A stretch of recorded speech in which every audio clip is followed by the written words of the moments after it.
Welcome back, viewers and subscribers to Fluid Sports TV channel. Tonight we have a very special show. I have a special guest in house tonight, and we'll be discussing the Premier League preview of the weekend games with the classic rivalry game between Man United and Arsenal being the Super Sunday special. So first off, I want to welcome a very special guest. Yes. Unfortunately, he's wearing the wrong jersey. Yes, man. But I have to sit with him. You know, sometimes when you're young, you make bad decisions, and that's one of his. You have to live with it for the rest of his life. This is JR, a very ardent Man U fan, very knowledgeable sports fan, And the winner of Sunday's game. and I'm also already drunk, as you can see. Anyways, first off, I want to get to the games that will be played this weekend and have a few predictions. What JR think is going to happen to Man U and his coach at the end of Sunday's game, and the other games that will be played. So first off, tomorrow morning we have Sheffield and City. 3-0. Who? Man City. At Sheffield. Honestly, based on Sheffield's form this season, I'm still going to go Man City 3-0. So I'm very confident of that. Okay. What do you think the game will be? Man City hasn't really hit farm yet, so I'm not so confident about that scoreline myself. But I do expect them to win because, like you said, Sheffield hasn't found the farm that they found last year. Yeah. I think one of their biggest problem is finding a proven goal scorer. Yeah, absolutely. They picked up Ryan Brewster and loan from, or did they? No, they bought him from They bought him 30 million. Yeah. A lot of money for a youngster, but he's an English kid, so that's expected. English fans. Yeah. So, I would say 3-1 City. Not far off from the 3-0, but City's defense. I just want to see one score. Huh? I want to see one score. One of their defenders. I don't see City's defense keeping a clean sheet. I mean, they bought a good defender in Diaz from Benfica, but the rest of their defense is still shaky, and Pep is still trying experiments. Yeah. Hasn't gotten it right, which a lot of the big teams haven't gotten it right. So Honestly, I just think this year is a bad year for defense, though. It's a bad year for big teams. Except for Bayern Munich, probably. All the other big teams we can see struggling across Europe right now. So yeah. I don't know if it's because the home support is not there, the home crowd. Yeah. Now that you look at it, you start to wonder how much does home crowd really play. No, it plays a big part, From even my playing days, it's a big difference, man, practicing. but whenever you watch soccer, man, even play soccer, it's a big difference when you have people in the stadium. Like, I can remember days, make extra runs because people was in the stadium with you, or, somebody tell you something on the sideline, motivate you up real quick when you have a down moment. So it's a big difference, Yeah. So that might be one of the factors affecting the big teams right now. All right, next game, Burnley hosting Chelsea. Tough one. You know what? I'm gonna be bold. I'm gonna go with a draw. 1-1. I'm gonna go with a draw. 1-1. Put down the cup, man. Burnley? Hey, remember you here first. I got a drink in my hand. 1-1. Draw. Burnley? Yeah, I'm calling it right now. Draw. I don't feel this. Chelsea has a great attack, but I just want to see it tomorrow. I have Burnley as one of the teams getting relegated. I don't see them. You heard it here first. Keeping Chelsea to a 1-1 draw. I mean, hey, very nice fighting farm. A farm, I'm saying to this way. No, gotta be honest. I mean, Pulisic is back. Timo Werner fighting farm. I mean, it depends on the team that Lampard puts out here tomorrow. I think you might be right because I think it's because I want Chelsea to draw and lose, drop some points tomorrow. Okay. So I might be talking with some bias, but I really do feel as if the game will draw tomorrow. Yeah, I mean, Burnley is a tough team. Yeah, just like Sheffield, they just don't have goals in them. But they can be a tough opponent, especially at Turf Moor, even though they don't have the crowd. But like we stated earlier, at Turf Moor, they can be a tough team to beat. So. But my prediction is Chelsea 2, Burnley 1. That's I can live with that. What's the big striker name? Boyd? Yeah, I expect him to score a goal against him, but yeah, Pulisic gonna be too much if they start him. If he puts out a team with Pulisic, Kai, Timo Werner, play Kante and Kovacic in that midfield, yeah, they have a chance. Yeah, of beating Burnley. It's gonna be an interesting one. Next game, Liverpool at home to West Ham. West Ham have been kind of a surprise team so far. But now when you say it, I wish I captain Salah when I hear that you're out now for a fantasy tomorrow. But I think I'm gonna go tough one. Liverpool defense hasn't been good all year, so I'm gonna give up one goal. I'm gonna go 3-1. Liverpool? Mm-hmm. I'm gonna go 3-1 because I don't think they're gonna keep a clean sheet based on their their record this year, but I think they will win comfortably anyway though. I'm gonna go with another man say 3-3. Liverpool don't have a defender to stop Antonio. Don't mix up the glass there. Liverpool don't have a defense to stop Antonio right now. Van Dijk out, Fabinho out. What's the Cameroonian name again? You talking about the centre back? Yeah. Oh man, tall dude. Keep on forgetting his name. I don't remember if he's fit. I think Gomez is their only. Gomez. Well, he had I think it was a concussion he had in the week. I'm sure. Oh my god, I can't forget his name, but yeah, we'll remember. I think he had a concussion in the week. I know he was subbed off. I don't remember where, but if that's the case, it's gonna be probably Gomez and what's that kid name? Reece Williams, I think they're the young centre back is. But if that's who they're gonna go with, but then again, knowing Klopp, he might put Milner around there. And you know, Milner probably can play anywhere except in the goal right now. Yeah. If you put him out there. I think the way Moyes have West Ham playing right now is like his Everton team with a few more flair players. He hasn't used them as much, but you know, you saw where last weekend Lanzini came on and gave them a goal when they needed it. So yeah, I think West Ham is gonna make a tough fight of it. We know Liverpool have the goals in them, but that defense and is their goalkeeper back? Oh yeah. Oh. Yeah, he right. But boy, if I try, boy. Would I pick a West Ham win? But I'm going for a 3-3 draw. I ain't gonna be that bold. I think they're Liverpool are champions for a reason. So yeah. I'm gonna give them some respect. As much as I'm a Manchester United fan, I'm gonna try to be. A lot of Liverpool fans gonna hate me tomorrow, but if you're right, we're gonna snip this and put it in the group. Yep. All right. Only 3 games tomorrow. Very disappointing Saturday. Yeah. You know? That means I'm gonna have to find something to do tomorrow. But on to Sunday's games. First game of the day, 7 a.m. Cracker. Villa at home to Southampton. Cool. 2 small teams who are playing like big boys. Well, yeah. Traditionally, they are 2 of the original, big teams in England. Because I mean, Villa has about the same amount of league titles as Chelsea. Then we could say Chelsea's a small team too. Hey, listen, man. They just start winning a few titles. He said it. And Southampton traditionally always been in the league doing everything, but that's gonna be a good game tomorrow. Yeah, that's a good one, as you said. Villa has definitely been the team that surprised me the most this year. I think between them or Leeds, those might be the 2 best teams that surprised me so far this year.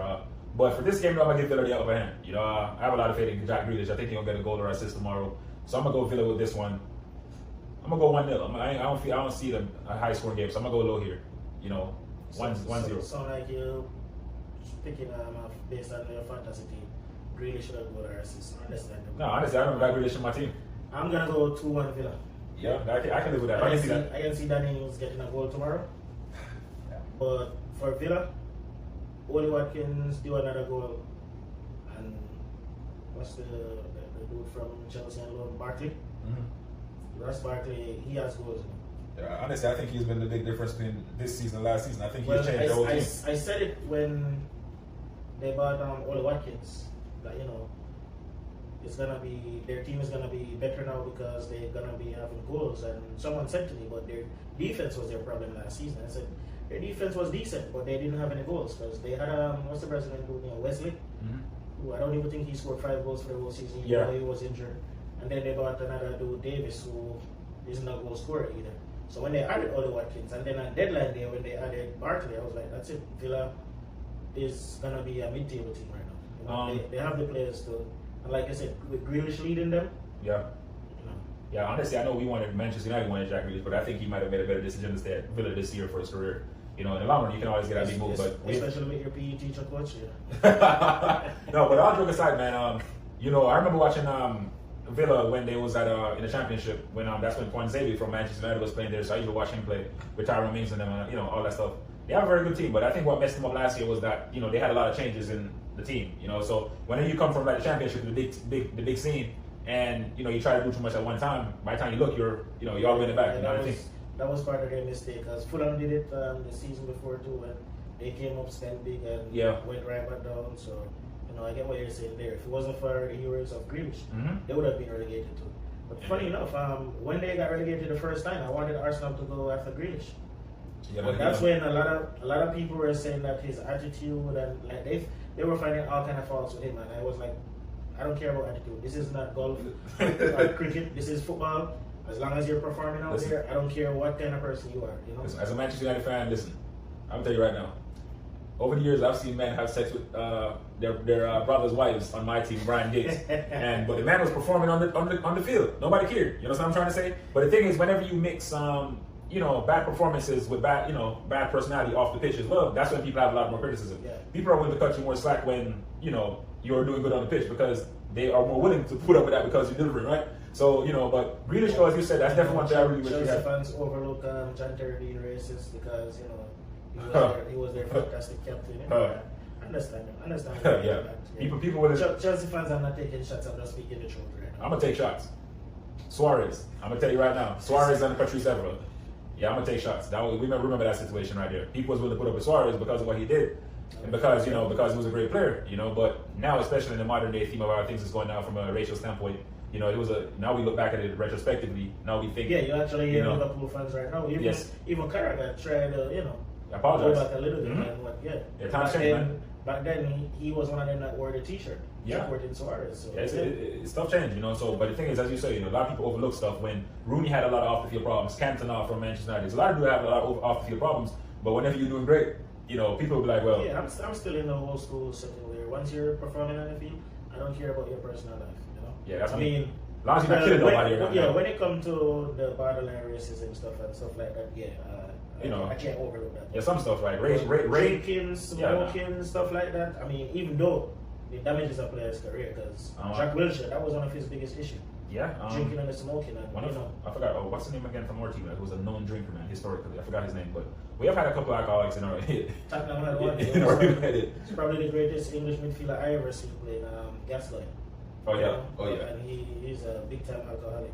Our captain Tony Adams, our former captain Tony Adams, had alcohol problems just the same, but performance was always good. But he didn't have a bunch of injury problems. A lot of these players these days, I guess probably because they play more games, but once your alcohol intake is so much, you're gonna have muscle injuries.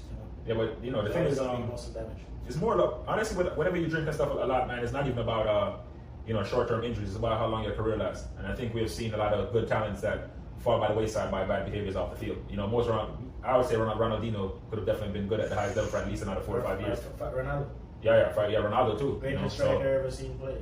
Yeah, so I think but nowadays people are more smarter now. People have nutritionists, everybody that take care of their bodies and stuff. So it's a big difference nowadays. But Jack Grealish though, definitely. I wish we signed him. That's all I'm gonna say. You see him staying at Villa? No, last season. Yeah. Last season. What if they qualify for Europe? No, let's not get ahead of ourselves now. Right, on to the next game. Newcastle hosting the league leaders Everton. Let me say that again. Woo! League leaders Everton. No, the league leaders from Merseyside, and it's not Liverpool. Newcastle. And honestly, I'm gonna go on a limb right here. I'm gonna go for a 1-1 draw.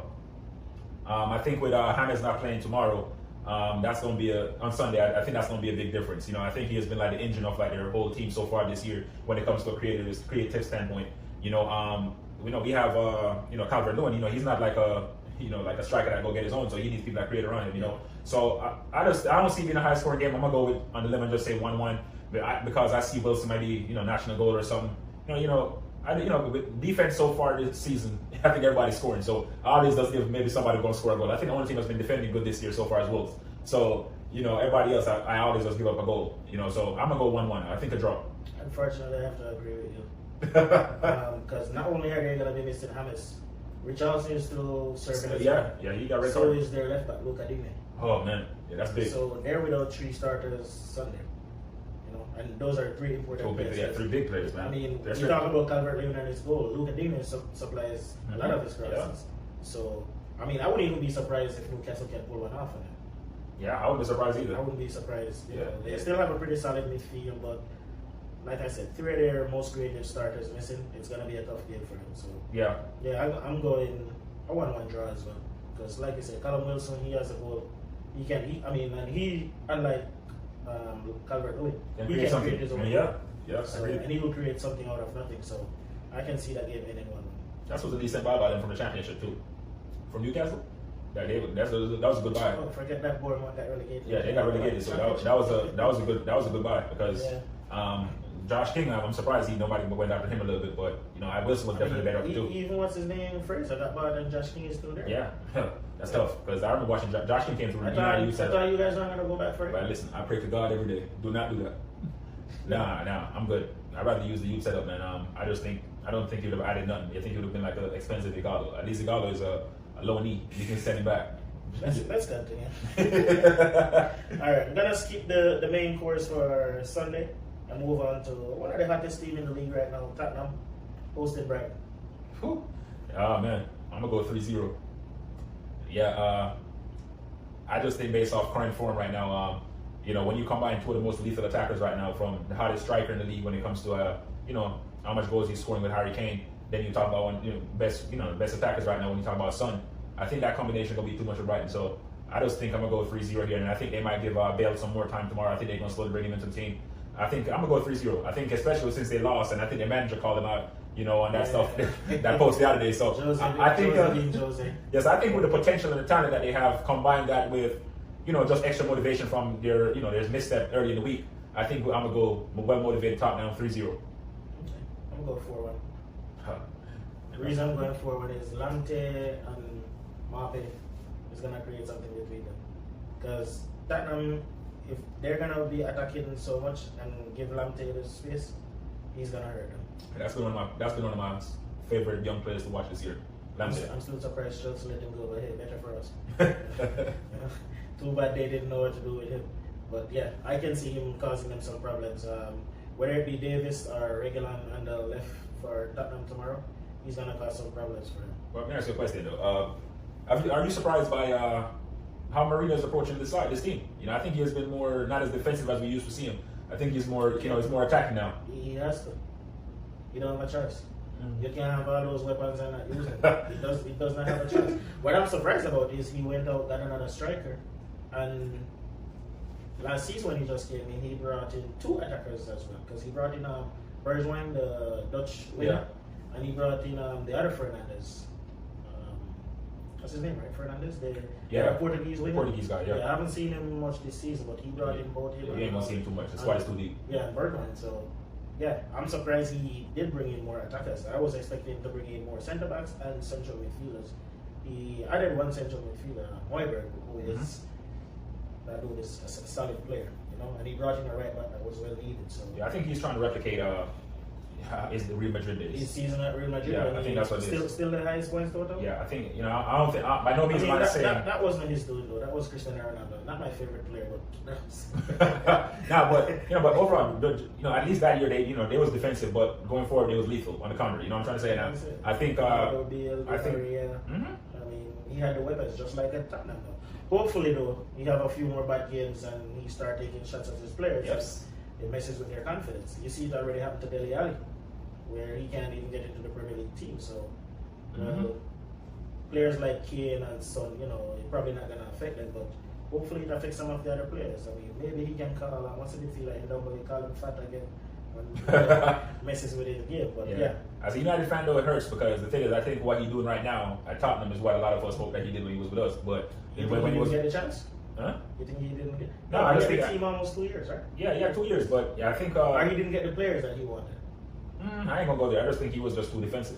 I think at that time we still had Rashford, Martial. We had a lot more attack. I still think he wanted more players. I mean, and I'm surprised Daniel Levy has given him this much money to spend because they haven't spent that much money, to tell you the truth. They've been buying smart. That's the big difference. They haven't spent no crazy money. I don't think none of their signings was like a lot of money. You know what I'm trying to say? So I think they just bought real smart. I don't think they had anyone worth 50 million. Yeah. Bergwijn is like 30 million. Most of their Højbjerg is like 30 something as well. They haven't spent a lot of money, but they bought like real smart, and you got to give them commendation for that, and that's why you understand the importance of like a good solid board, for things like that. Because United spent a lot of money, but here we are. Anyways, all right, let's move on to the Monday games real quick. 2 games Monday. Relegation battle between Fulham and West Ham at Craven Cottage. I'm gonna go West Ham 2-0. Fulham 2-0 over West Ham? No, West Brom. I'm gonna go 2-0. 2-0. Is West Brom scoring 2 goals? Yeah, I'm gonna go with that. Who will score it? I don't know, but the thing is this. I think it's because I watched Fulham like a couple times this season, man, and I can't lie. They have not been nowhere impressive. Like I can't lie to you, man. I think they're arguably like maybe the second or third worst team in the league right now. But West Brom is down I'm there. too. disappointed they got promoted over Brentford. Yeah. Because if Brentford had gotten promoted, we would have seen a very exciting team. Mm-hmm. Yeah, they would have been playing different. What do you think the score gonna be? 0-0. Nah, I don't see it. I think somebody's gonna score. 0-0, but you may get a 1-0 if Mitrovic gets a chance. So you're going Fulham? Fulham 1-0. Okay, I can respect it. Next game Monday, High Flying Leeds hosting Leicester.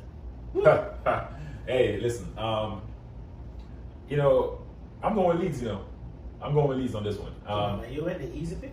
Nah, it ain't easy because you know Leicester has good players. You know, so but I'm going with Leeds, man. I can honestly say that's the team that has impressed me the most this year so far when it comes to coming up the championship and playing expansive football but beautiful football at the same time. You know, they remind me of like a different version of like the Wolves. You know, because Wolves surprised a lot of people when they came up from the championship as well. But Wolves was more defensive and more counterattack. You know, but now with Leeds are more tactics and expansive and possession football. But it's still very impressive. Like you can see what their manager Bielsa is doing and stuff. You know, and even when they played Man City, Liverpool, or whatever, you know, they kept pace with all of them. You know, and so they lost some last minute goals, but they did their thing. You know. You know who they remind me of? But they're a bit more expansive than that team. When Swansea just came up under Brendan Rodgers. Yeah. When they kept possession of the ball, like. I saw Swansea play Arsenal and had more. And back then, Arsenal was a possession team, and Swansea had more possession than us. Yeah, that's how they're playing, and yeah, I wouldn't be surprised if it's not gonna be a low scoring game though. nothing with Leeds is a low scoring game. If Vardy and Maddison is playing, it's not gonna be a low scoring game. You're gonna have goals galore on both sides. So I'm gonna say Leeds 4-2. Whew. Yeah. You know what? I think I'm gonna match you on that. You know. I'm gonna go Leeds 4-2 as well. I can definitely think Leeds. I think with Bamford right now, and he's in form based on you see the goals that he scored like recently. And I think when you talk about Costa and them, I think they're having a great season, man. And I think they're in form. They're one of the informed teams right now. Is Costa fit for this game though? Yeah, I think he is. I'm not sure he's fit. He's not. I'm not sure. I was looking at their squad today. I'm not sure he's fit. Oh, well, but they still have the dude they bought from Valencia, Rodrigo. Yeah. They have a very good squad. Calvin Phillips should be back. Yeah, Costa's still one of the engines of that team, though. Yeah. You know, so but that's a last week you saw them at the beginning of the game when the dude that replaced Calvin Phillips in the starting lineup, he got subbed in about the first 20 minutes. The coach subbed him. And because they were struggling before that substitution, and after he made the sub, like they took over the game. But if Calvin Phillips is back on Monday, it should be smooth sailing in that midfield. Because trust me, I wish Jamaica had tried to get him before England approached him. Yeah, because he would be big improvement for Jamaica's team. Yeah, not that he would have accepted the call, but at least he I was hoping we would try. Yeah. Honestly, listen here. I'm gonna say this right now. Bielsa let Leeds finish in the top 8 or 9. I think he should win Coach of the Year regardless. You know, that's me personally because I can honestly say like watching him tactically, man, he's been really impressive because I can't name. Trust me, I can't name 5 people on that team, but before now. If you listen to coaches like Simeone, what's his name, Pochettino, there's about 5 coaches that I've listened to talk, and all of them credit their style of coaching to Bielsa. He's the master, he's the teacher, but it's very hard-headed. Yeah. It's either his way or no way. That's why he went to Leeds. That's why he went to the championship. Because before then, he had the Marseille job and he had money to spend. And, big players, all that could have come in. But it wasn't working out the way he wanted it. And it didn't last long. Now, Leeds took a chance on him. And it worked out. As a matter of fact, they were supposed to get promoted already. The season before, they were in the playoffs. And I think they scored a goal. And, next team were protesting the way they scored it. And he just allowed them to just walk the ball back in their net and score back. He just gave them back a goal. That's the kind of person he is. He's a stand-up guy. So that's why they didn't get promoted already. Yeah, it was a playoff semi-final that happened. I think it wasn't Fulham. Who came up last year? Might have been Villa. That happened against. So, very, very, very, very, very good coach. Yeah. It wasn't as successful with Argentina, which is disappointing for me, but that's a story for another day. Yeah. Alright, that's it for all those games. Now on to the main course. I don't know if it's Kiss the badge. What's your prediction? prediction. Man U versus 3-1. 3-1 Manchester United. 3-1 Manchester United. I think Rashford going to score 2. I think Cavani going to get his first goal tomorrow. So I'm going 3-1 Manchester United. So you think Cavani going to start or coming off the bench? Well, I personally hope he starts. I think Mason Greenwood is going to start though. But I think he'll get at least 30 minutes of the game. And I think he might score his first goal tomorrow. Different type of striker compared to what we have. And, he's been looking real sharp the last 2 games. Actually, I fear him. He's a striker I've really respected from his days at Napoli. Mm-hmm. I've wanted my non-ambitious club to go after him, but that never happened. But what's your prediction? You have guts. 3-1. I'm going 3-3. Are you sure you're making that off? At Old Trafford. You're just making that prediction? Not off emotions. Okay. I'm thinking, if my secondary school coach put out the right team out there and the right formation, because as an Arsenal fan, I still don't know what tactics we use. Now y'all gonna play the fight. This is the first things. No, but sometimes you see the squad out there. Like yesterday in the Europa League, it was a back four, but we shot in as a centre back. So I'm confused. Mm-hmm. Now I'm starting to appreciate Arsene Wenger a bit more. Yes, Shane, I said it. Appreciating your coach now that he's gone. At least, people could plan for us, but you still know that we were still gonna go there and play all game. Yeah. We lose our draw. With Arteta, I don't know if it's from the Pep system. I did say that Spanish coaches have a bit of arrogance about them, and they think they are the best tacticians. They know everything. So you see even Willian come out this week and said that he wasn't complaining. I see articles saying that he was complaining. He wasn't complaining. He was just saying that this is new to him, where a coach tell you that if you're playing right wing, that's where you're gonna stay. Don't want to see you step in the midfield. And I heard Henry with that already. He said when he went to Barca, Pep told him you're my left winger and you're gonna stay on the touchline. The ball will come to you. Even if you're up there 10 minutes and you don't get the ball, stay up there. The ball will come to you. The ball will find its way to you. Now I heard William say that's what Arteta is asking him to do. It's kind of new to him because he's not used to that, especially as a Brazilian. You have the freedom to play wherever you want to play. But Arteta better get it right quick. Listen, it's either gonna be 3-3 or 4-0. I'm dead serious. Oh man. Now my 3-3 scorer is gonna be Rashford 2 and Fernandes with a penalty.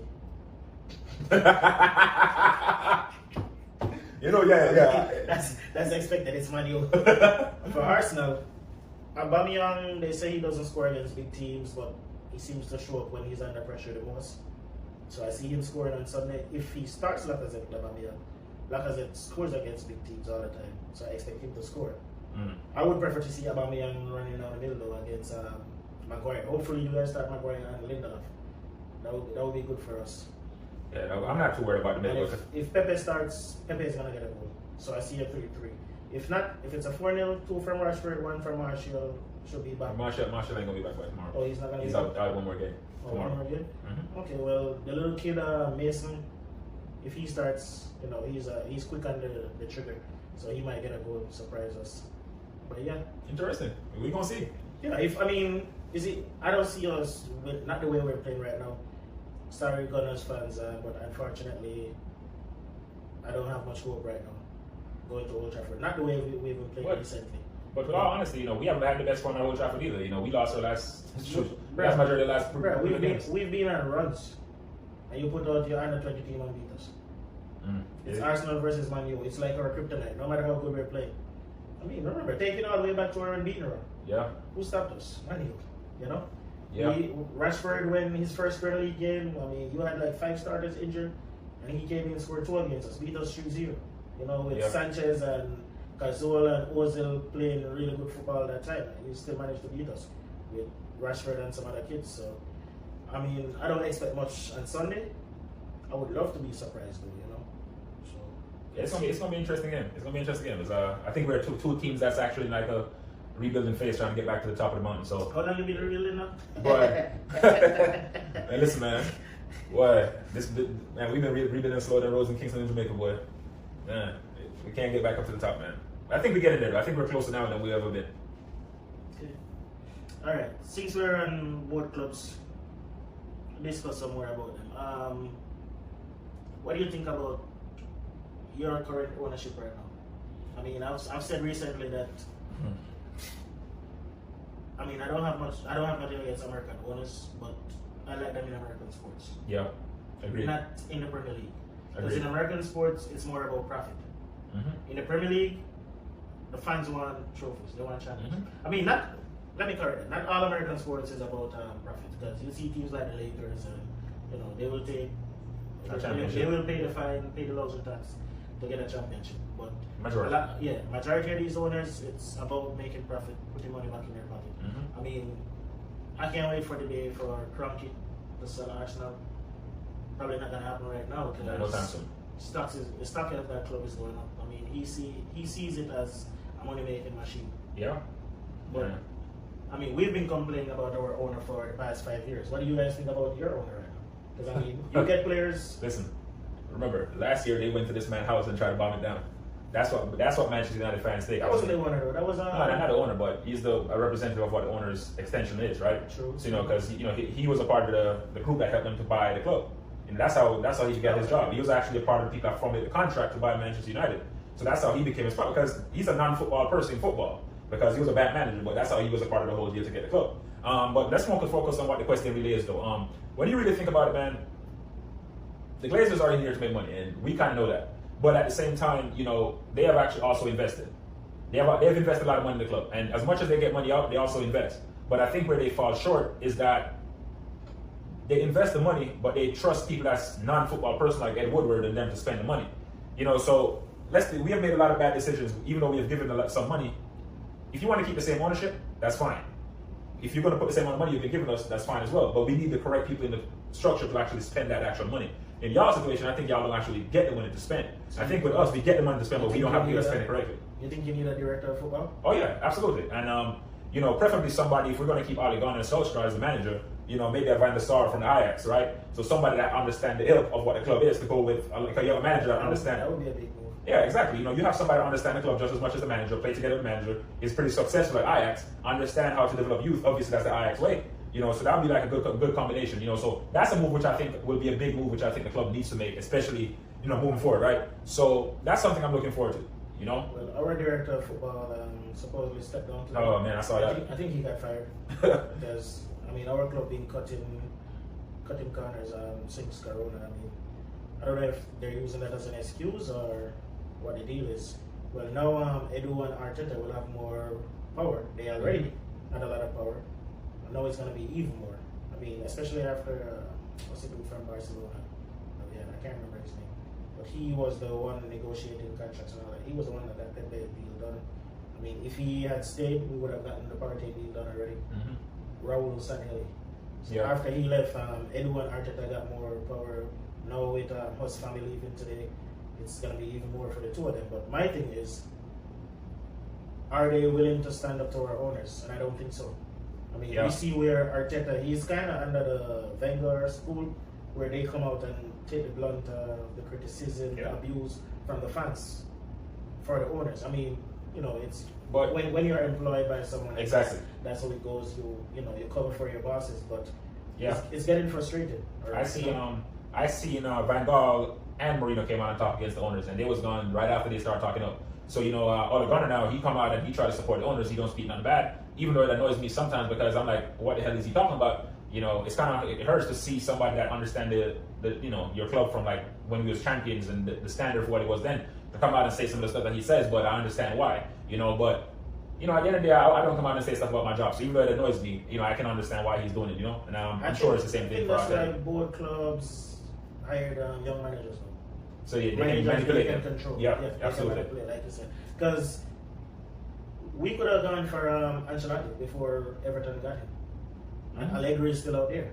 Allegri is one of the best coaches in world football right now. I heard there's still some money to be paid, and if someone picks him up, because where was he? Juventus? Mm-hmm. I think they're still paying him based on the contract that he has.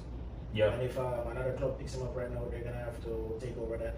But still, if our club was willing to give a manager the reins, let them run that team, I think would have gone for a bigger league coach. Because my club is too big for Arteta. I don't care what nobody says. Not for a trial. at least Ole was at Cardiff, then Malmo. At least he had 2 jobs before. All Arteta was doing was holding the scrapbook for Pep. That's all he was doing, just holding the scrapbook for Pep. The man was Pep's side piece. Yeah. But you're right. and this is, and I'll be the first person to tell you, sometimes I'm very, very, very frustrated with Ole Gunnar Solskjaer. So, not because of tactically stuff. Understand, I've heard you guys. Yeah, I'm very, very frustrated. But I think at the point where our clubs is, we have to understand that I think we're sometimes living in past glory, and we think of ourselves as we are on this perch, and I think right now in the transition phase of like getting to that next point, we just have to go through Ole Gunnar Solskjaer. Don't let Liverpool fans hear that like that, man. No, we have to be realistic with where we are because they don't feel too good in themselves. no, we have to be realistic, and I think that's been one of our killers so far is that people are not realistic about where we stand. And with Ole right now, I think he's never been a coach that might win us a championship or a Champions League, but I think he's a good transition coach to kind of bear the brunt while we rebuild our squad. Speaking of that, which coach you think had better last season? Ole had a full season, Arteta had half a season. Ole brought it to what? Europa League semi-final? Yeah. Qualified for the Champions League? And FA Cup semi-final too. Arteta won the FA Cup, the community plate. That's not a trophy if you ask me. Yeah, me neither. I don't count it. I'll go first. Winning breeds success, Mm-hmm. So winning the FA Cup, we were elated about that. Bring back a winning mentality. But honestly, I wanted Champions League football. Mm-hmm. Two things. Champions League football is gonna attract bigger players. Mm-hmm. I mean, we're not Manchester United, Real Madrid, Barca, where even though those clubs you don't see them not qualifying for the Champions League, but even if they're not in it, people will still come. People will still go to those clubs. Yeah. Where I mean, especially with Wenger not being there. Probably when Wenger was there, we could have and the money too. Mm-hmm. So we need to be in Champions League to attract big game players. So the FA Cup was a good notch under his belt, but I don't see right now. I mean, if he continue like this, he's not gonna last the rest of the season. Yeah, that's a good question though. Which manager? And I think we all here to win trophies. Ultimately. Yeah. But I think whenever we hear, let's just think about it from a fan's perspective. When we start the season out and we talk about stuff, we never say, "Oh, I want my team to win the FA Cup." We all say at least we're gonna need to make it in the top 4 because we understand the implications as a big club. Being outside the Champions League, as you said, that attract top class talent. Monetary implications as well. Yep. That type of stuff. So Ole Gunnar, he came in. Personally, as I said, he has his flaws, but he top 3. When I started the season, I personally thought we was gonna finish 6th. You finished top 3? Yeah, we finished. It was Liverpool, Man City, and us, then Chelsea. So so we finished 3rd. And when I started the season, when I look and I saw Pereira and some of these younger dudes playing in the midfield and all over the place, Lingard and stuff, I thought we was gonna finish 6th. The man that danced at the Emirates, man. Yeah. But ultimately though, I thought we was gonna finish 6th. That was my prediction. So the thing is, as a United fan, I can't see that when you finish 3rd and say you didn't do good. So I think that was an achievement on his part. The next aspect is that Europa League semi-final, as you said, FA Cup semi-final. The FA Cup, we actually played our B team and we lost because we was at the FA Cup coming up too. Here we go. No, but it's reality though. Listen, I'm gonna be honest. I'm a honest person. Man United shirt, go there, Man United players. Yeah, absolutely. What the funny thing is though, and this is where I know we have both fell off a little bit, and Manchester United has fell off because a couple years ago, right, as when Manchester United was on top, on top of everything in English football, we used to laugh at Arsenal for claiming top 4, right? And here we are now. Fourth place trophy, right? And here we are now praising when we finish in the top 4. But that shows you how far we have kind of stepped back a little bit, right? So it's kind of, as I said, not the best tactical coach, but I can tell you, of all the coaches I've seen since Sir Alex, is the only coach I can say the players play for. Every time I think Ole's about to get fired because he has 2 bad results, the man can win 4 more games. Yeah. So that's one thing, and I think he might have taken that from Sir Alex. Sir Alex was a good man manager. People think that Sir Alex was the best tactician, but he was just a great man manager. Because when I hear like a lot of our past players talk, they tell you like, hey, Sir Alex didn't really coach us, But the thing is, when he came in, there was so much respect and so much motivation and so much way of managing. It made people motivate. I heard ever recently, I was watching, what's he on, BT, I think? Yeah. I was watching that game and he was saying that, he remember one game, I think they were losing the game. He said he was, in himself, he thought it was playing excellent. And passed the ball back. Because yes. Exactly. The man said halftime. I'd Fergie said, you think you're playing good? He said, yeah, boss. Man said if you would pass one more ball back. So yeah, he was a good man manager. Yeah, he told him straight up, he said if you pass one more ball back, that's going to be the end of it. And I think, and the thing is, and I think sometimes as fans, we have a lot of emotions too. And what I would honestly say is this: what we think about the difference now that elevate a team from here to here is sometimes not coaching. It's just about leaders in your own dressing room. And I think that's what lacking with my club personally, right? Lack of leaders. You know, and we have Maguire's a leader, but I wouldn't even listen to Maguire. I don't play professional football. What's that kid gonna tell me? You know what I'm trying to say? So it's that type of stuff. Whenever you usually have Vidic, Evra, Ferdinand, those are top tiers. Who do you think should have the armband in your club? Right? Fernandez. He's the person that came in and changed the mentality of the club the most. And I think he represents whenever he plays. I disagree with you. No, I'm gonna go with Fernandez because you're a goalkeeper. No. I think De Gea is. I mean, it's he's set a bad one precedent. of the most senior player right now. Senior don't mean nothing. Yeah? It's a bad precedent to set with him for multiple reasons. Why? Because he had. For one, he was about to leave the club. He was on bad form, as you said, and two, we have to pay him $350,000 just to stay. Fernandez is a provider. How much you paying Pogba? Probably get like 280, 300 almost, but he's about to come up for a new contract too. And how many times did De Gea save you when the rest of the team was? Yeah, but what I'm trying to say though, Greg, is this: if it was about like personally, I just don't think the goalkeeper should ever be captains, and that's the first thing I like to start off with. I think your captain needs to be somebody on the team that commands the floor. You know, you can't. That's like saying you have a choir. And the dude behind the curtains is managing the choir.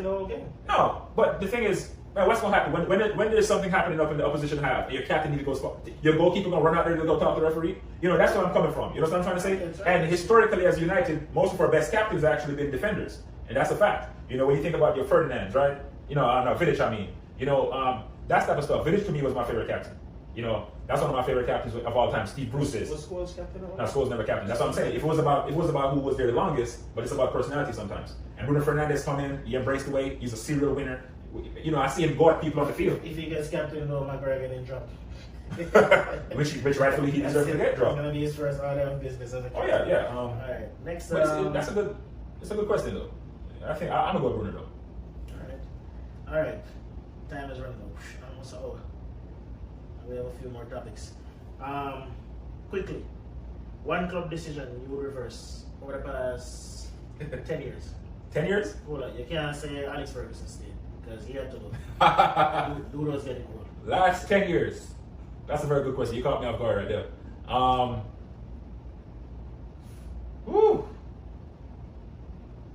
Honestly, I'm gonna go with hiring David Moyes. I think I might go with that. Even though it was handpicked by Fergie? Yeah, I think that sent our club in a bad direction. You know, I think David Moyes, we're still recovering from some of the stuff there. I think because after Sir Alex Ferguson left, we had David Moyes. He was not the caliber manager to attract players to revamp our squad. Because if you remember when David Moyes just came in, the only thing we got in that window was Fellaini and I think we got Matt in January, right? I think you know, Schneiderlin too. Was it yeah. Schneiderlin? But that's what I'm trying to say. You know, we turned big Manchester United trying to get mid-tier players because of that. Like Fellaini was good at what he does, but he was not a Manchester United player. And I think ever since then we turned like a corner. We was going here, then we turned a corner here. It's not like and we just never came back. It's not like he wasn't trying to get big name players, but they just I know who Moyes is. They might want to play for him, and I think that was the time. And then with the club kind of resorted like, well, we need big name players. So guess what we're gonna do now? We're gonna start getting old big name players like with the MLS. So we start buying people like Falcao and Schweinsteiger and stuff, big names, but at the end of their careers, you know. So I think we was on a straight line right there. And then I hear people like Rafael and Ferdinand talk about how David Moyes came in and what they say about how he damaged the mentality of the club. I think that was a changing point of the direction the club is heading right there. And I might sneak this in, but you know, outside of Sir Alex, David Gill was a big one. But David Gill was the Ed Woodward of the Sir Alex Ferguson generation, and when him and Alex stepped down at the same time, that was a big kill. Just like our David that went to, I think he went to City, David Dean. Was after he left Arsenal. But the decision I would reverse is selling Van Persie to Manchester United. I don't need to go any further with that. That was a great buy, boy. Hey, nice and affordable too. That was the decision. Yeah, for, what was it? 24 million? Like 24 million. Goal scorer? Oh yeah. Are you kidding me? Mm-hmm. I don't know what Wenger was smoking, man. Yeah, but we made some bad decisions. We sold Zaha. I don't think people remember that. We sold Zaha too, and Memphis. You know, Zaha was at United when Moyes came. Zaha wasn't working out. He was more working on the coach's that man didn't get a chance, you mean? Yeah, he was working on the coach's doctor. That's not what you get. Yeah, but... All right, we already talked about the coaches. Who so far is your standout player for your team? For this season alone? So far this season? Yeah, so far this season. I think this is automatic. I'm gonna go Bruno Fernandes. Rashford might be number one in a lot of people's mind because obviously, you know. Let me take a sip. You know. Madman. No. Penalty. No, but the thing is, as I say, for me personally, right, and I think for me as a soccer fan. I mean, not sorry. No, you're good. I mean, this season. I'm not talking about No. But I'm only talking about this season too. 6 games. Yeah, 6 games. The 6 games we played, including the, well, if you want to talk about just the Premier League, but even the Premier Champions League and Champions League. I'm gonna go with him because the thing is, I think there's a big difference in mentality when he's on the field. True. You know, and I think sometimes. All right, let me show you an example. If you want to think about Man City, right? Just Man City. I don't want to talk about them boys, them light blues, but I'm gonna talk about them real Best quick. team in Manchester right now. Okay. I'm free to say what I'm saying when I say I'm drinking. But you know what I'm trying to say? When you think about it, what's the difference between Man City a year ago, 2 years ago, compared to Man City now? They have just as good players, and they also have even might be more better players, right? But the difference is company's gone. That was the leader of their team. And I think that's a killer for them. And I think that's one of the reasons why they couldn't compete with Liverpool last year. And I think when you take Bruno Fernandes, exactly. Yeah, I think when you take Bruno Fernandes out of our team is weak. You know, the mentality on the field is weak. And I think, you know, he creates most of our chances. You know, obviously Rashford and stuff will get all the praises, but he does create most of our chances and stuff.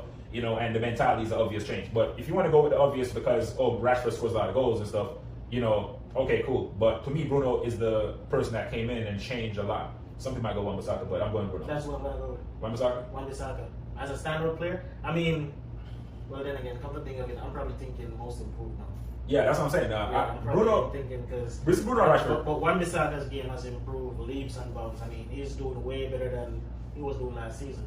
I mean, what you're saying, Bruno does. I'm not gonna take that away from him, but you see the last 2 games that Mata played. Mata was doing basically the same thing. If you ask me. But Bruno was on the field. Huh? Bruno was on the field. Yeah, but Mata was pulling strings and doing the stuff that I see Bruno do. Nah, it's more than just pulling the strings though. The thing is, whenever you have that person that's on the field, you know, because for example, company don't pull the strings. He holds everyone accountable. Yeah, that's what I'm saying. Because the thing is, I miss seeing like when he went at Lindelof in the Europa League final because we conceded 2 goals, cuss him out. You know, I respect stuff like that. You know, when he go back in the dressing room, they had to take him off at halftime because he was telling people like y'all trash. You know what? He has that. You know, that's type of mentality I like, and I think the right he is. Let me show you exactly. And people always ask me like, hey, bro, if you had to get one player to come back in your team right now, who would it be? And my answer is always Roy Keane. Because for me personally, United have a lot of talent. What's missing is the mentality and the consistency and people that hold each other accountable. Because I hear people like Ferdinand and Scholes and them talk about like when they used to train back in the day, and they say the best games was not even on Saturday or Sunday. The best game was actually training because he was like, hey, dude's tackling hard as ever, fighting, everything. And that's the mentality. You know what I'm saying? That's the mentality of any championship team has to be. And that's why personally I think Bruno Fernandes is the people that like, he reminds me of like that old school throwback, like, hey, y'all need to step up, or if not, I'm gonna go at y'all. And I think a lot of people like Martial and Rashford, they're younger and they don't have that arrogance or stuff like that, you know? So that's me. Pogba is my favorite player on the team, as everybody know.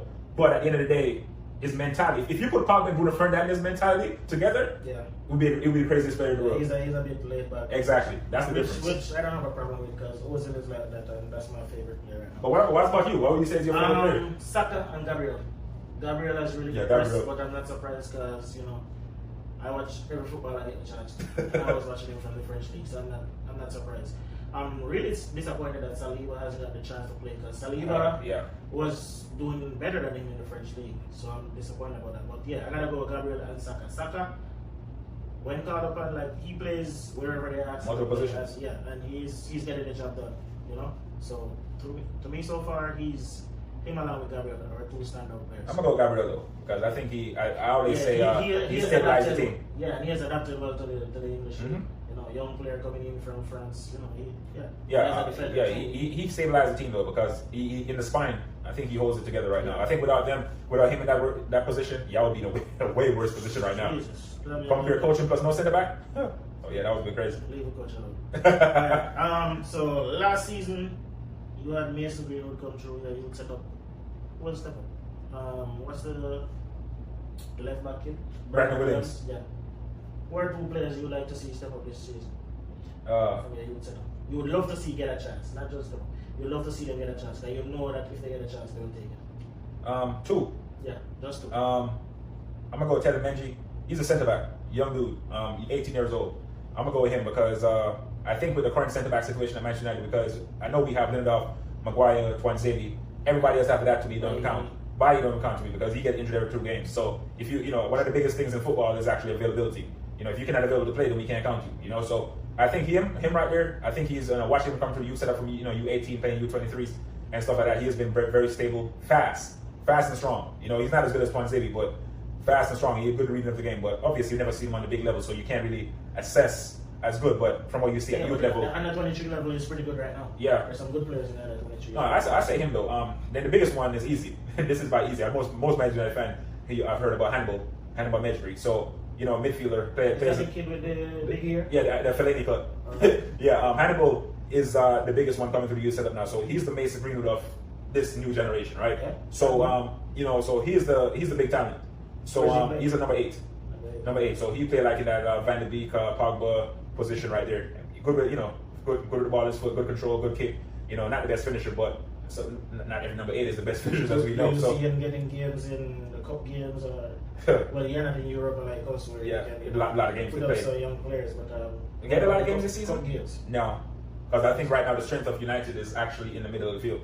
I think when you think about you have Bruno, Pogba, Van de Beek, Mata, Fred, Matic. The strength of our team is in McTominay. So you have seven to 8 midfielders deep right now. So with that being said, so much people in the middle of the field until like maybe next year when a Mata or somebody, Mata leaves or Matic leaves or something like that. I think he'll get a chance. But for right now, not as much this year, but definitely on the lookout for next year. Hopefully he gets some chance this year, though, but I'll say more next year. The middle of the field is our strength right now, so I'm gonna go there. What about you? What about Arsenal? Mine too. Balogun. He got about 15 minutes yesterday. Young striker. To me, way better than Eddie Nketiah. Well, not way better, but he's better as an 8 because he's 18 right now. Eddie's I think like 21. Mm-hmm. And Eddie's really good goal scorer, but he's a vulture. Balogun can create his own goals. Okay, makes sense. Has speed, shoots right, left, can take on players. Not as good as Rashford with that yet, but he has some of that. And he's good in the air as well. Mm-hmm. And with our current forward situation, if Aubameyang and Lacazette are out, it's going to be, and with Martinelli still not back yet, it's going to be between him and Eddie. And if he gets 2 more chances, I can see him taking Eddie's spot as the third string striker. So, Balogun, and there's this young Spanish, Nigerian, English kid. how much nationality do I have, man? Nigerian dad, Spanish man, born in England. So he hasn't made a decision yet who he wants to play for. But his name is Miguel Aziz. Okay. I don't like to do this Vieira comparison because every time you do it, it doesn't work out for the player. But he is, after Diaby, he's the closest thing I've seen at Arsenal to Vieira. He has that start here. He's that's some high heights, I think man. he's like 17 years old and he's already 6 feet. Great pass on the ball. He's not a great goal scorer, like you said, most number 8s. Most number 8s, yeah. But great pass on the ball, and he loves to tackle. So I'm hoping we see him at least in the cup games. He's been training with the senior squad a few. That's one thing I gotta give Arteta credit for. He calls them the youth to training a lot. Mm-hmm. Even if they don't play, he calls them to training. They are always training with the senior team. Sometimes you look, because I follow even training videos. But I think that was the time enough. I think that he has time to do that though, because now y'all squad in the deepest when it comes to talent.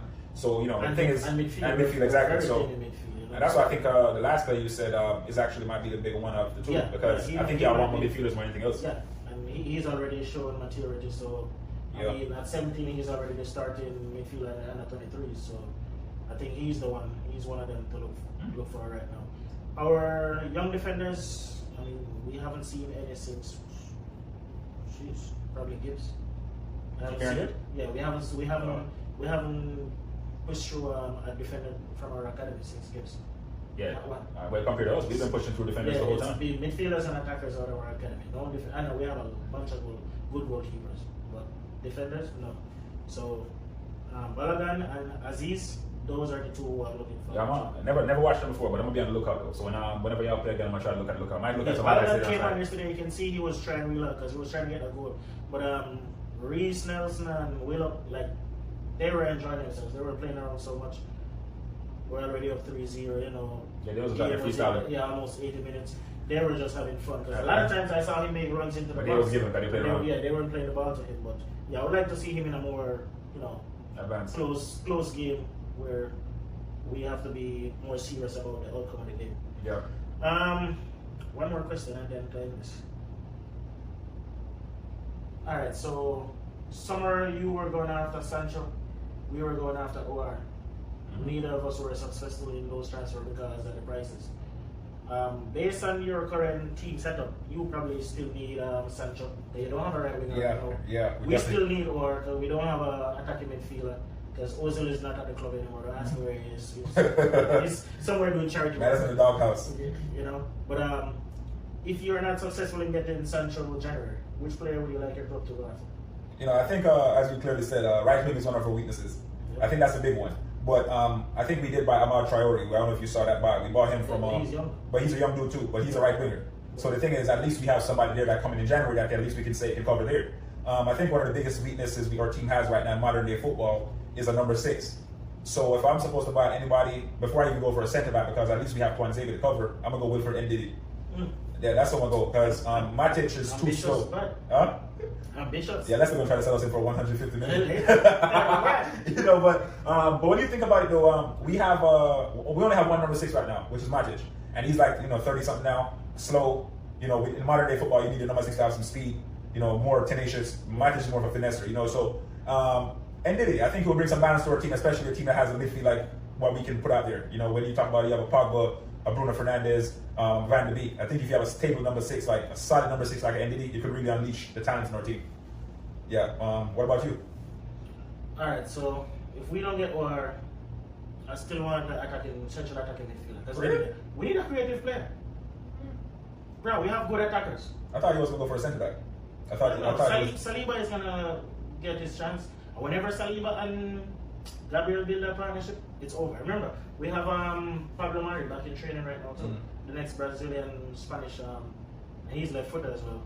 Probably if he had remained fit, we wouldn't have gone with Gabriel. So yeah, that's one of the reasons they got Gabriel. So I'm not worried about centre back right now.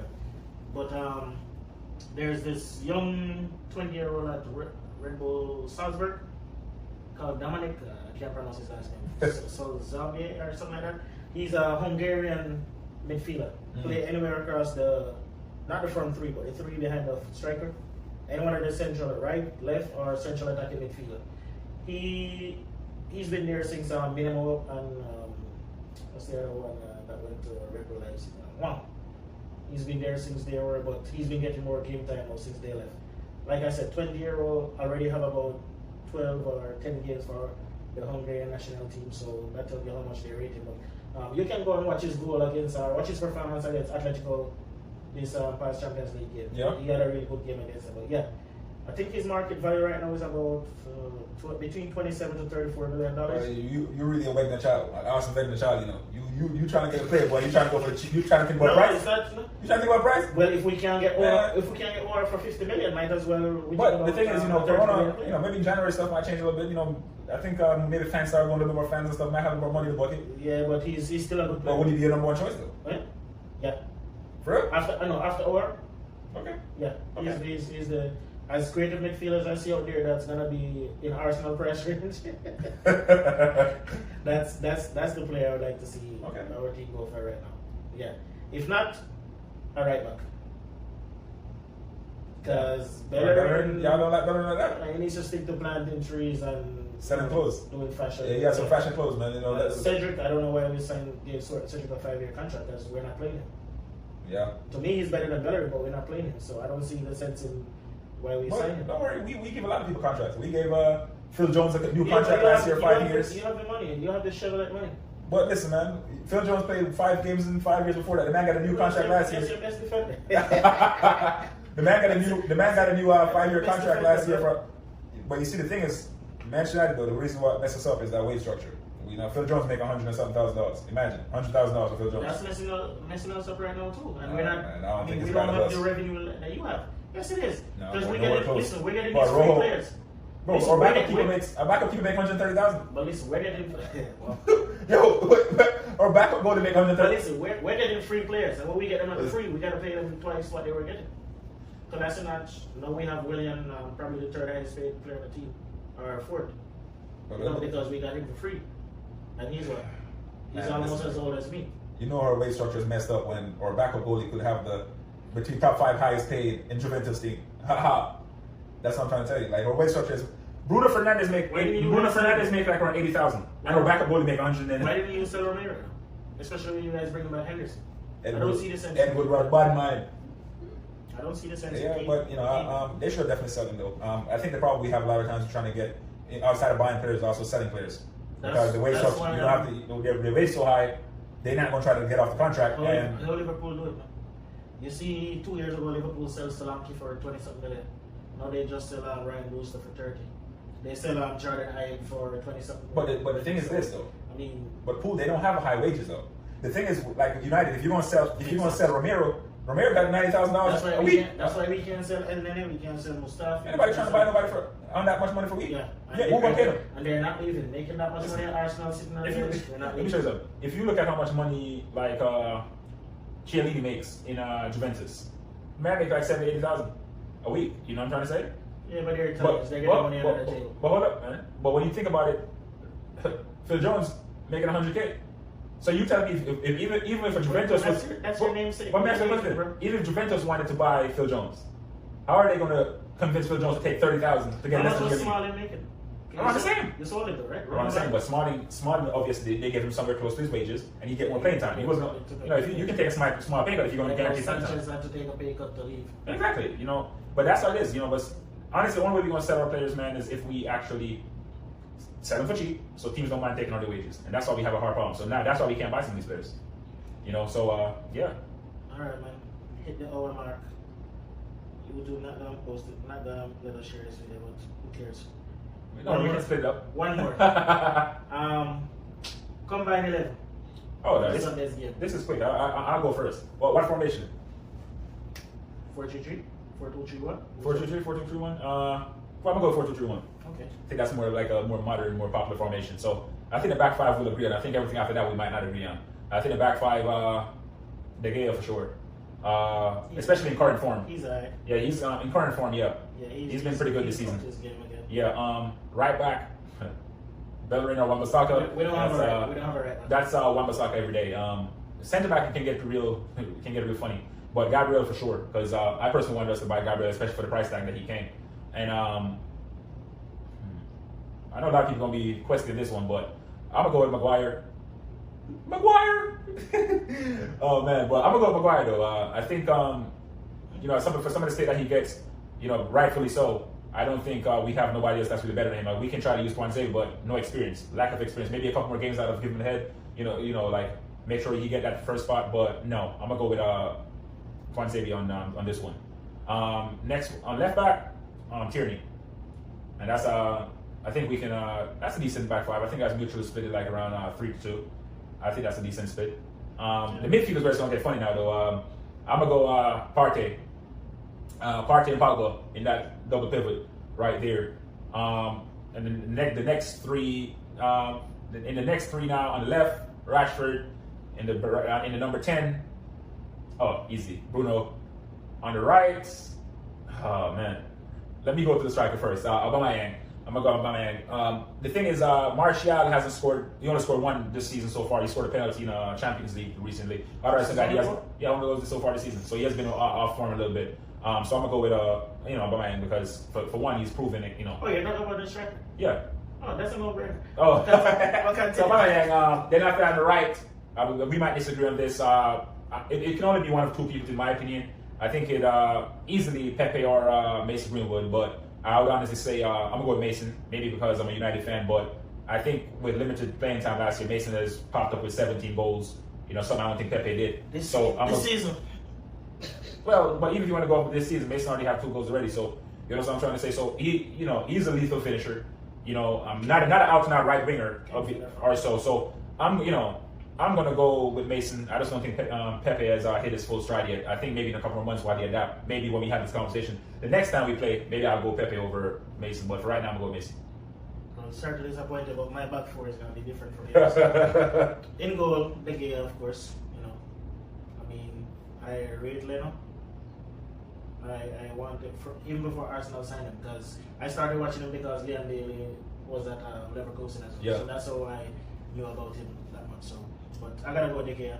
At right back, of course, Wan-Bissaka because Arsenal doesn't have a right back. My 2 centre backs are Arsenal centre backs. Man, listen, hold up. Luis and Gabriel, listen. Hold up, man. Pause, man. Hold up. I let you pick your team. All right, man, you got it. I'm going Luis over Maguire. Oh, hell no. Listen, if you didn't even go to Tuanzebe, I would have leave it at that. Nah. Maguire over Luis? Yeah, any day. Current form? Yeah. Current form? Yeah. Bro, before David Luiz picked up the injury last week. Well, for one, he's injured. How you gonna make the team? Man, put the man in the back. The man. All right, well, I'm going Lindelof. Hey. Iceman, because he's calm and he has some speed. Yeah, I think he's a good match for Gabriel's physicality. Yes. That's why I'm going Lindelof and Gabriel. My left back Tierney, of course, because you don't have to. Well, you just bought Tellez, but Tellez he hasn't played yet, so that's only fair. Luke Shaw can't even play Saturday morning ball game. The three in midfield, Partey, Bruno at the 10. Yeah. Jesus Christ, what are you playing with Partey? Because Pogba hasn't really brought it this season yet, but I'm gonna go down and say Fred. Fred? Partey, Fred, and Bruno. Boy, hey, listen, man. Mourinho love you as a coach. You sure you got that Mourinho squad? Partey, Fred, and Bruno as my three midfielders. Hey, I respect it. Fred has been pretty good. You know, I can honestly say. My front three, Rashford on the left, of course. No, I would love to see Rashford and Aubameyang play together because they got interchange. Yeah. Because both of them can give out wide can play up front. and can drift back inside. Mm-hmm. But my right winger is, of course, Pepe. Man, you gonna call the man the fake Kelly, boy? God damn it! What I'm trying to say though is, what's his name is not a right winger. But the thing is though, what has Pepe done that make you think he deserves to start though? Funny enough, he might not even start for a Sunday. That's what I'm trying to say. Our coach, he's probably gonna start Willian, but then he might play Willian as a false nine. I personally, if you chose Willian, I might have respected him more. But he hasn't played right winger that much since the first 2 games or 3 games he played there. But then the coach started moving him around. So even he himself has to be central. Now, as for Pepe, you've seen games where he gets to play where, even the goal he scored yesterday, he's a predominant left footer. But that was a brilliant goal off his right foot yesterday. A curler with the right. It wasn't just a peg that he was swinging like, you with your left foot, but it was a well-taken goal. Now, Mason, I can't disagree with you with Mason up there, but if you're looking for a real winger, it's not going to be Mason. He's more of a striker, but at the same time, he's lethal, so, I can't disagree with games, Yeah. One chance. That's all that boy needs. One chance. Pepe's problem is not that he don't score, it's his decision making. Yeah, he will beat you 4 times. So he's basically the Arsenal Daniel James. No, Arsenal Nani. Oh yeah. No disrespect. Arsenal Nani. But the thing is, let me show you something about Mason's legend. Did you know Mason Greenwood actually scored with his first ever shot in the Champions League? First ever shot in the Champions League. That's actually his legend. The man, he's a lethal dude, man. Whenever you start ranking up there with the Michael Owens and the Wayne Rooney of this world as the people that at that age was hitting those levels in English football. You think he's gonna get enough chances this season? Oh yeah. Especially with you guys bringing in Cavani? Oh yeah.